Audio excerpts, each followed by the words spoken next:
honor to introduce the scholar, the theologian, Dr. Cornel West.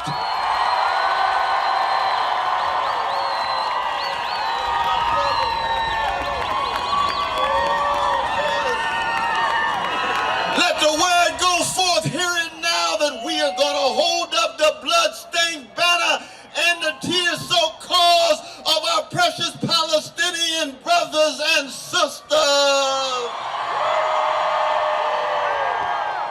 Not just in Gaza and West Bank, but all around the world. And it is in the name of truth, and the condition of truth is to allow suffering to speak.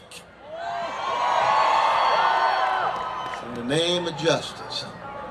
And justice is what love looks like in public. Yes, it's indeed true that Brother Martin Luther King Jr. would have been 95 years old on Monday. And he, like myself, comes from a tradition of a great black people who have been hated and terrorized and traumatized for 400 years, but we still here fighting, we still here swinging. So I'm here to let my precious Palestinian brothers and sisters and siblings know that when I think of where I come from, where every generation we have love warriors who are willing to live and who are willing to die. Martin Luther King Jr. said, I'd rather be dead than afraid. I'd rather be a corpse than a coward. We need courage.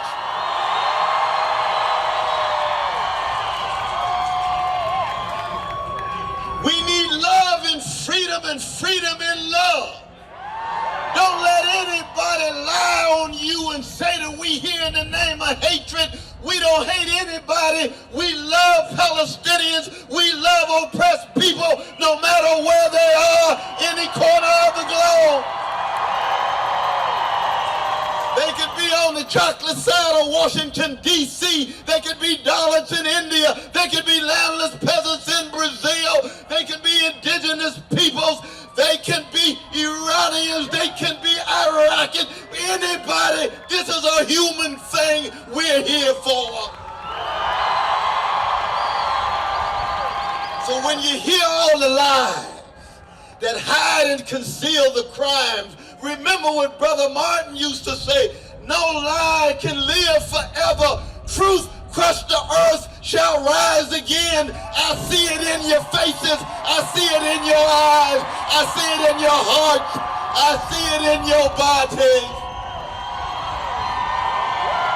And oh, I wish you can see how beautiful you look. Isn't that beautiful you look? All the different colors and genders and cultures and sexual orientations and national identities. Why? Because you're here in the name of truth and justice, and we are going to raise our voices, put our bodies on the line, and yes, even go to jail and even die.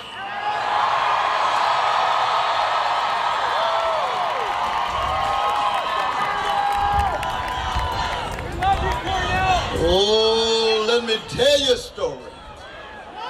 Let me tell you a story. December 17th, 1951, there was a great black brother named Paul Robeson. Y'all know who Paul Robeson was? Give it up for Paul Robeson. He went to the United Nations with a petition that said, we charge genocide. He was talking about black people in the American Empire. And it is consistent to be in solidarity with South Africa, because we don't have to charge genocide. We see it with our very eyes.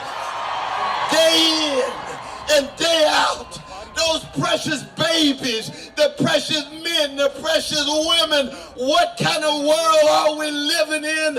America, what kind of country, what kind of empire? All of that barbarity, all of that bestiality, and we still have to march in Washington before the Capitol and the White House. My God. True. Yo, get us.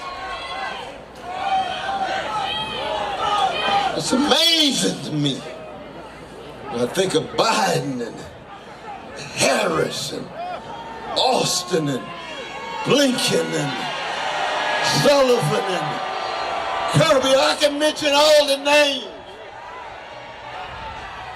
And I don't speak in a spirit of hatred.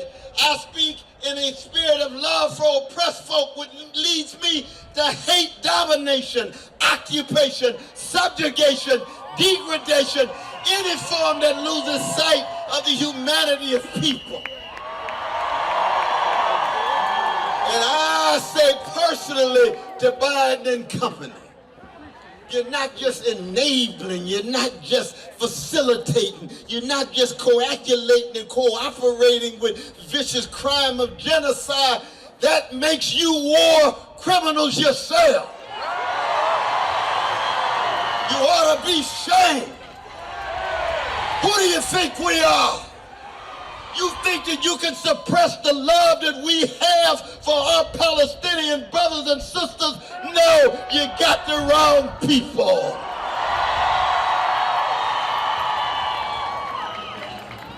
I would say the same thing if they were Jewish brothers and sisters. The same thing if they were Haitian brothers and sisters. Same things as Ethiopian brothers and sisters. Don't get it twisted.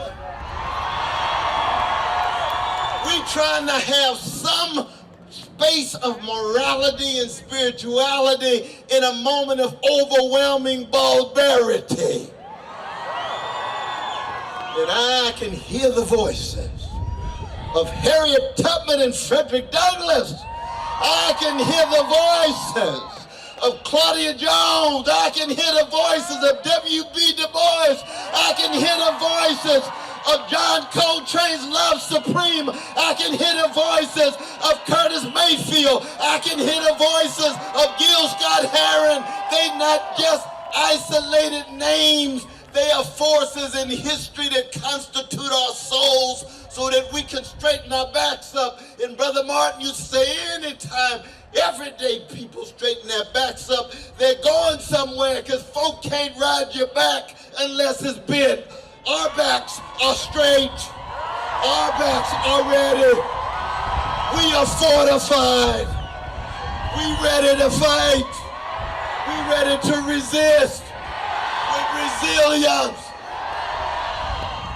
And when they tell us that the claims of our South African brothers and sisters are meritless, you see, they said the names a number of times, so you know they got talking points. Meritless. Have you seen Gaza? Have you seen West Bank? Not just after August 7th. Did you see it in 1948?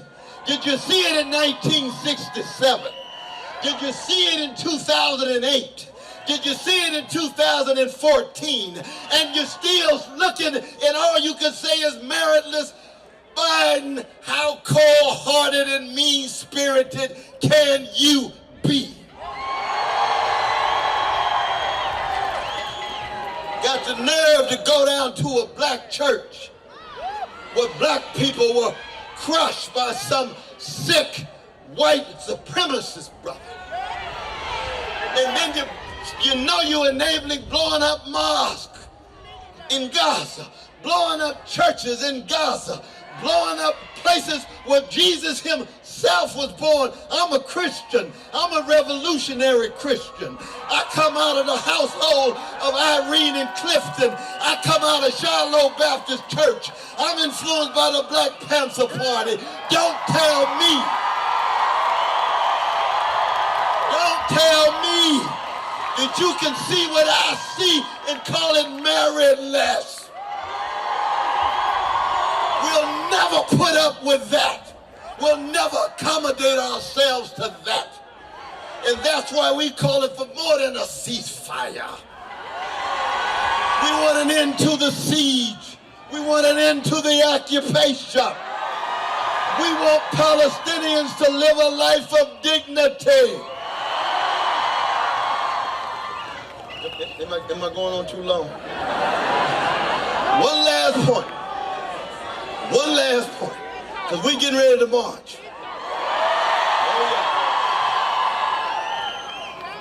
yeah. But when I talk about free Palestine, and one of these days it's going to happen, I may not live to see it for myself, but I know I would have done all that I could to bear witness with every bone in my body. But I want that free Palestine to be a place where we're able to bring together human beings in such a way that, yes, we would be concerned about Jewish safety and security. Nobody's calling for the annihilation of Jewish brothers and sisters, but you'll never have Jewish security, you'll never have Jewish safety if you don't have Palestinian security, if you don't have Palestinian safety. That's what we're talking about. We want equality. We want equality. We want equality.